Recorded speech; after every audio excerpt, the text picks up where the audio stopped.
everyone, RemanX here, and I wanted to talk a little bit about something that I think just really dawned on me this week was that there's a new raid coming, and there's a team that you might overbuild, and we'll talk about that, coming up that may hurt your progress in raids when this team comes out probably later this month, early into next month.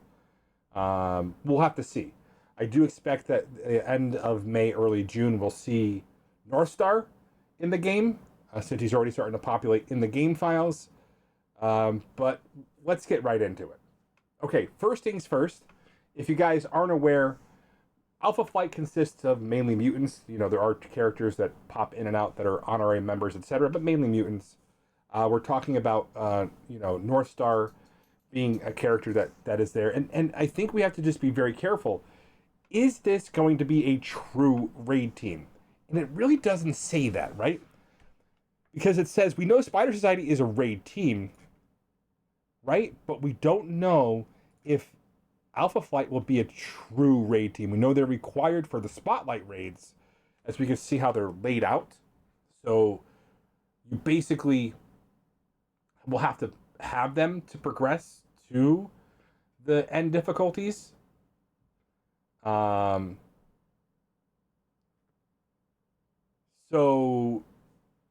it's interesting because maybe one person in your alliance has, I don't think you can skip a team, but I think you got to be very careful about the content here, about what you're building, because Mercs for money are pretty OP on paper. It looks like they're going to be able to dispatch most war teams. We're going to have to see what that minimum value looks like and what teams they can really kind of push. With Old Man Logan being a must build, I think, just because of his utility everywhere, he's going to be, I think, an overall fun character. So I think we reserve a ton of resources for Old Man Logan and just celebrate the fact that we have a pretty cool character that is going to be widely accessible, even though if it isn't accessible with the way that we're used to. I made a bunch of videos about that. You can check them out on the channel. When we're talking about coming up here, we know that the core of the team is mostly mutants from the Alpha Flight team, including, versions of Wolverine that have appeared on the team too. While it hasn't been fully announced, we know that there are several members that are already disclosed, so which we voted on. And so we'll have to kind of just really kind of focus on where we're going to be able to build to make sure you're able to stay in your alliance when these Spotlight raids drop. And they're coming soon.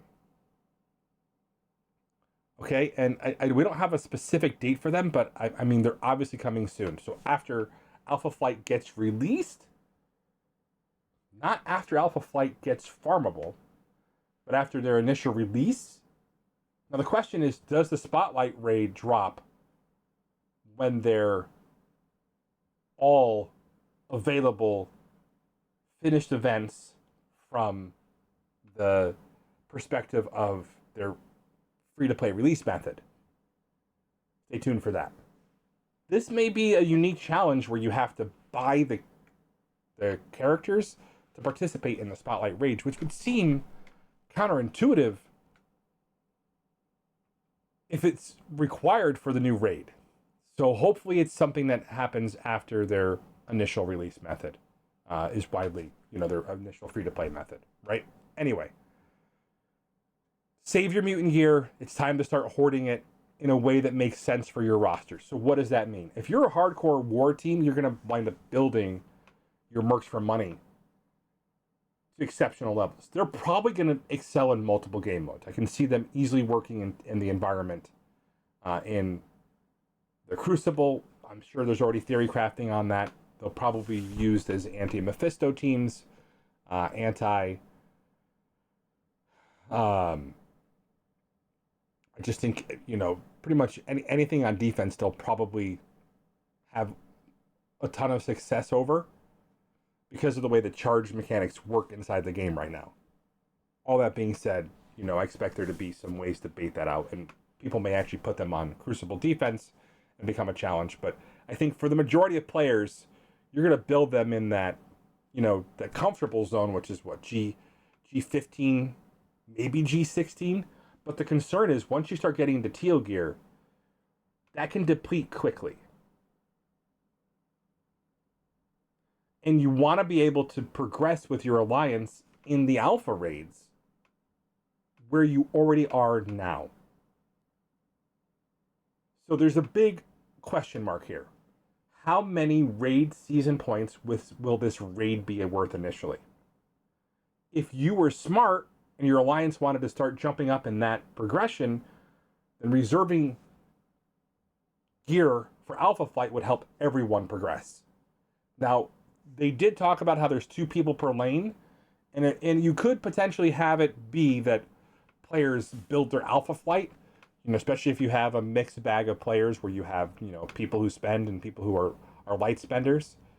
But we just don't know what the requirement will be and when it'll be accessible. But, again, when it comes down to it, I don't want to say that Mercs for money are a trap, but they're definitely going to exhaust your mutant resources, which is something that we've seen when they they build up releases back to back to deplete our stockpiles, so that we have to make careful choices with our roster.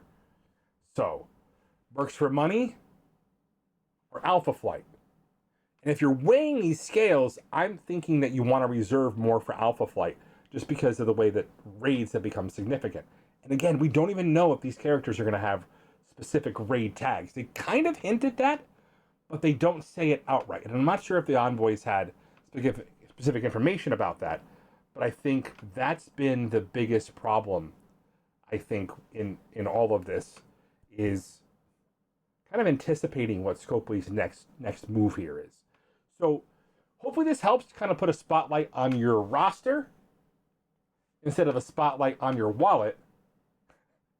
And I think if you can play smartly in the coming challenges here, I think you'll be able to intelligently progress your roster and limit the exposure you have to some of these challenges that you're facing when it comes to, where to build going forward.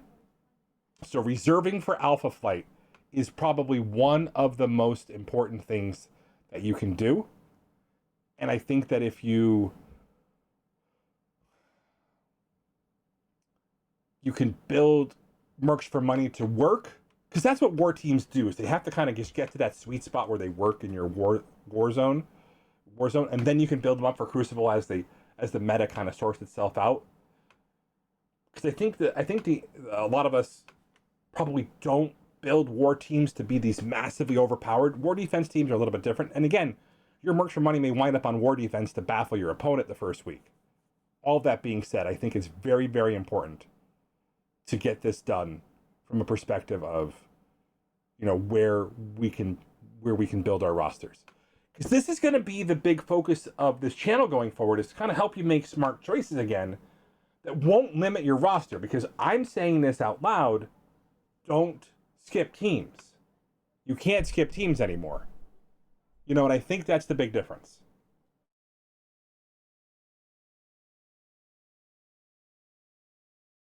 So I hope you guys know that that's what my recommendations are. Anyway, so when it comes down to all of this, you just got to be aware that there are unique challenges based on your spending and anticipating what Scopely has upcoming to be able to focus on what matters. So Mercs for money, not a trap, but just something that you can sit there and say, I need to build this team.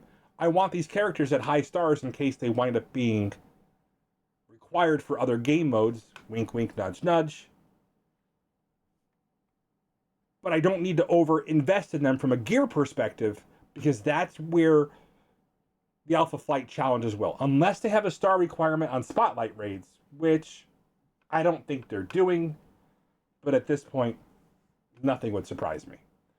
Anyway, I do things so you don't have to. And I've been really thinking about, can we still make smart choices in this game that let us feel like we have agency over our rosters in the way that we like to? And I think the answer is yes.